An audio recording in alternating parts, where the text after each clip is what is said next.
Malam itu aku menggali di dalam ingatanku, menggali di dalam ciptaku, menggali di dalam khayalku, apa yang terpendam di dalam bumi Indonesia ini, agar supaya sebagai hasil dari penggalian itu dapat dipakainya sebagai dasar daripada negara Indonesia merdeka yang akan datang. Sudah terbukti bahwa Pancasila yang saya gali dan saya persembahkan kepada rakyat Indonesia, bahwa Pancasila itu adalah benar-benar satu dasar yang dinamis, satu dasar yang benar-benar dapat menghimpun segenap tenaga rakyat Indonesia, satu dasar yang benar-benar bisa mempersatukan rakyat Indonesia itu untuk bukan saja mencetuskan revolusi, tetapi juga mengakhiri revolusi ini dengan hasil yang baik. Maka aku adalah sebenarnya utusan, wakil daripada revolusi Indonesia. Revolusi Indonesia ini bukan revolusi Soekarno, tetapi revolusi daripada seluruh rakyat Indonesia, dari Sabang sampai Merauke. Pidato Soekarno tentang Pancasila pada 1 Juni 1945 di sidang BPUPKI adalah salah satu momen paling penting dalam sejarah Indonesia.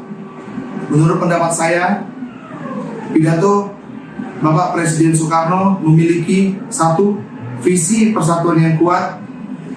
Bapak Presiden Soekarno menekankan bahwa Indonesia yang beragam hanya bisa bersatu dengan dasar yang adil dan inklusif. Pancasila lahir sebagai dasar filsafat yang bisa merangkul seluruh golongan, agama, dan suku. Yang kedua, retorika yang menggugah. Beliau mempunyai kemampuan orasi yang luar biasa. Kata-kata dalam pidato Pancasila penuh semangat, emosional, dan mampu menggerakkan hati rakyat. Sehingga bukan sekedar wacana politik, tapi benar-benar membangkitkan rasa kebangsaan. Ketiga, memiliki konteks sejarah yang tepat. Saat itu, Indonesia belum merdeka. Pidato ini bukan hanya usulan dasar negara, tetapi juga strategi politik untuk menyatukan berbagai kelompok yang punya kepentingan berbeda agar setuju merdeka bersama. Yang keempat, pidato Bapak Presiden Soekarno juga memiliki relevansi sepanjang zaman. Pancasila yang digali Soekarno tetap relevan hingga kini.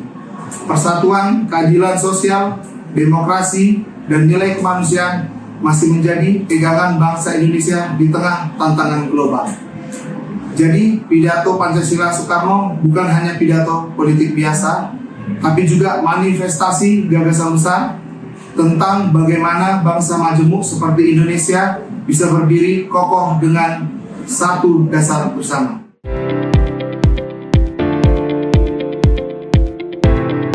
Saya Bonaris Manungkali, peserta PKP tahun 2025 kelompok 2. Saya memilih Gus Dur sebagai sosok yang memiliki kepemimpinan Pancasila. Gus Dur memiliki sikap yang moderat, toleran, dan berkomitmen untuk memelihara nilai-nilai Pancasila.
Wiyodatha Supomo, jabatan Menteri Hukum dan Hak Asasi Manusia Republik Indonesia ke-1, masa jabatan tanggal 19 Agustus 1945 sampai 14 November tahun 1945. Profesor Mr. Dr. Andes Supomo lahir di Sukoharjo, Jawa Tengah pada tanggal 22 Januari tahun 1903, adalah seorang pahlawan nasional Indonesia. Supomo dikenal sebagai arsitek Undang-Undang Dasar tahun 1945 bersama dengan Muhammad Yamin dan Soekarno. Ia kemudian ditunjuk sebagai pegawai negeri pemerintah kolonial Hindia Belanda yang dibentukkan pada Ketua Pengadilan Negeri Sragen, yaitu Sugito, pada tahun 1977. Antara tahun 1924 dan 1927, Supomo mendapat kesempatan melanjutkan pendidikannya ke Rijksuniversiteit Leiden di Belanda. Tesis doktornya yang berjudul Reorganisatie van het agrarisch stelsel in het Gebied Surakarta tidak saja mengupas sistem agraria tradisional di Surakarta, tetapi juga secara tajam menganalisis hukum-hukum kolonial yang berkaitan dengan pertanahan di wilayah Surakarta atau Pompe 1993. Assalamualaikum warahmatullahi wabarakatuh. Saya Dani Hidayat Lubis, peserta pelatihan kepemimpinan pengawas Angkatan 22 BPSDM Provinsi Riau. Saya memilih sosok Bapak Supomo karena beliau merupakan pahlawan nasional dan juga merupakan sosok tokoh penting dalam perumusan Pancasila. Dalam pandangannya, Supomo menekankan pentingnya konsep negara integralistik yang mengutamakan persatuan dan kesatuan bangsa tanpa membedakan suku, agama, ras, atau golongan.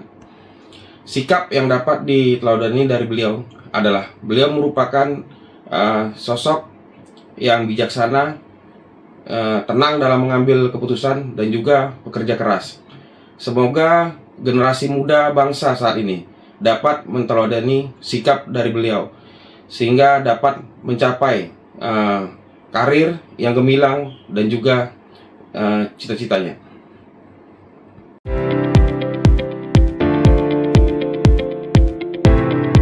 Muhammad Yamin, namanya tidak hanya tercatat sebagai perumus Sumpah Pemuda, tetapi juga sebagai salah satu tokoh sentral dalam lahirnya Pancasila. Jiwa kepemimpinannya berlandaskan pada Pancasila jauh sebelum dasar negara itu disahkan. Beliau meyakini bahwa persatuan dan keadilan adalah landasan utama untuk membangun bangsa yang merdeka. Sebagai pemimpin, Yamin adalah sosok yang visioner. Beliau menyumbangkan pemikiran luar biasa tentang dasar negara yang kelak menjadi bagian dari sila-sila Pancasila. Seperti peri kebangsaan, peri kemanusiaan, peri ketuhanan, dan peri kerakyatan menjadi bukti nyata bahwa semangat Pancasila telah mendarah daging dalam perjuangannya. Muhammad Yamin menunjukkan bahwa seorang pemimpin Pancasila adalah pemimpin yang mampu menyatukan perbedaan. Beliau berjuang untuk menciptakan hukum dan konstitusi yang adil bagi seluruh rakyat Indonesia tanpa memandang suku, agama, atau golongan. Semangat kepemimpinan Muhammad Yamin mengajarkan kita satu hal, Pancasila bukanlah sekadar ideologi, melainkan panduan hidup dan bertindak. Ia adalah pemimpin sejati yang mewariskan bukan hanya kemerdekaan, tetapi juga landasan moral dan etika bangsa. Namanya akan selalu dikenang sebagai pelopor yang mengawal tegaknya Pancasila. Assalamualaikum warahmatullahi wabarakatuh. Perkenalkan, nama saya Dani Yuda Pratama sebagai peserta PKP Kelompok 2 Angkatan 22. Pada kesempatan tugas kali ini, saya memilih Bapak Profesor Muhammad Yamin sebagai tokoh Pancasila. Peran beliau dalam Pancasila adalah sebagai salah satu tokoh yang pertama kali menyampaikan gagasan dasar negara pada sidang BPUPKI, serta merumuskan gagasan 5 dasar negara yang kemudian kita kenal sebagai Pancasila. dan diusulkan untuk dimasukkan ke dalam rancangan Undang-Undang Dasar. Gagasan beliau meliputi pri kebangsaan, pri kemanusiaan, pri ketuhanan, pri kerakyatan, dan kesejahteraan rakyat. Beliau juga menekankan pentingnya memasukkan kebudayaan Indonesia sebagai landasan berbangsa dan bernegara, serta mengusung cita-cita kesejahteraan rakyat. Bapak Muhammad Yamin memiliki semangat dan komitmen tinggi untuk mewujudkan persatuan dan kesatuan bangsa, serta mendahulukan kepentingan bangsa di atas kepentingan pribadi dan golongan.